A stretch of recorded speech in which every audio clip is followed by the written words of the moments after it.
You see, ladies and gentlemen, I'm an oil man. I do my own drilling, and the men that work for me, and they're men I know. I make it my business to be there and to see their work. I don't lose tools in the hole and spend months fishing them out. I don't botch the cementing off and let the water run into the hole and ruin the whole lease. I'm a family man.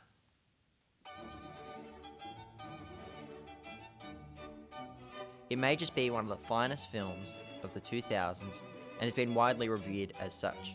It is an important piece in cinema history, in filmmaking, in acting, and in its visual aesthetic.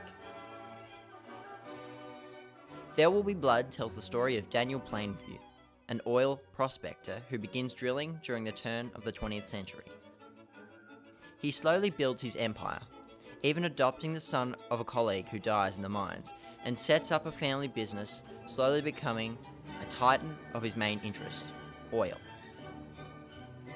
Over numerous decades, Plainview grows and grows as a businessman, showing his strength and ruthlessness, while slowly falling into madness and hatred. Film auteur Paul Thomas Anderson is at his career best as he uses the medium to convey so many emotions, tackle so many themes, and delve into the complexity of the film's protagonist and the supporting characters. They include the portrayal of Eli Sunday by Paul Dano, whose character brings together one of the film's underlying concepts and symbols: religion. The main character, Daniel, is a non-believer in God, whilst the preacher, who also happens to be Daniel's enemy, is a firm follower of the Lord. This makes Daniel look at Eli and question why he used this as the crux of his life, following someone who doesn't reply back.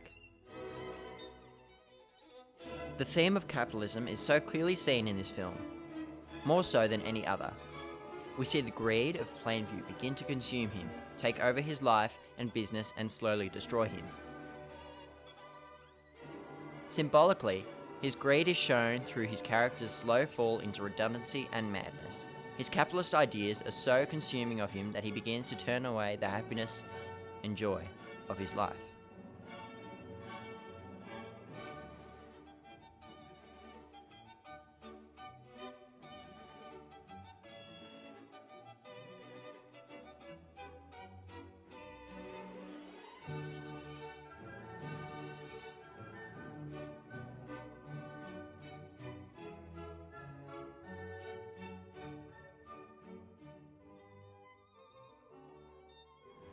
Ladies and gentlemen, if I say I'm an oil man, you will agree. Now, you have a great chance here.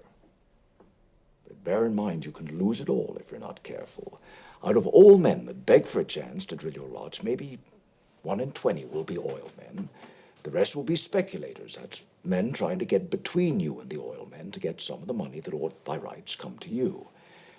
Even if you find one that has money and means to drill, he'll maybe know nothing about drilling. Have to hire the job out on contract, and then you're depending on a contractor who'll rush the job through so he can get another contract just as quick as he can. This is the way that this works. What is your offer? We're wasting time. Please. I do my own drilling, and the men that work for me, and they are men I know. I make it my business to be there and to see their work. I don't lose my tools in the hole and spend months fishing for them. I don't botch the cementing off and let water in the hole and ruin the whole lease. I'm a family man. I run a family business. This is my son and my partner, H.W. Plainview. We offer you the bond of family that very few oil men can understand. I'm fixed like no other company in this field, and that's because my Coyote Hills well has just come in. I have a string of tools all ready to put to work. I can load a rig onto trucks and have them here in a week. I have business connections, so I can get the lumber for the derrick. Such things go by friendship in a rush like this. And this is why I can guarantee to start drilling and to put up the cash to back my word. I assure you, ladies and gentlemen, no matter what the others promise to do, when it comes to the showdown, they won't be there.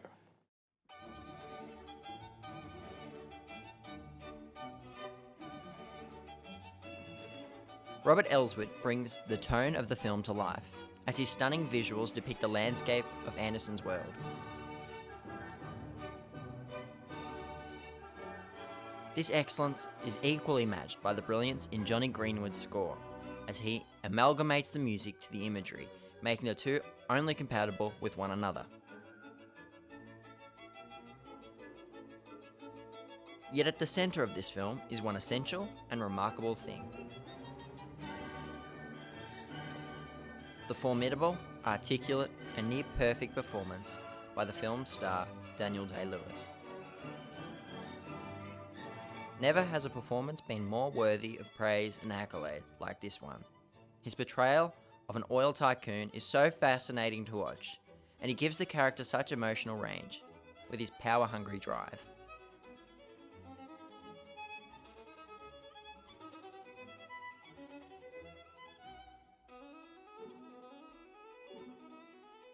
This film, which is both a great character study and a magnificent portrayal of early capitalist ideals, is a notable addition to the series, being as close to a perfect film as can be.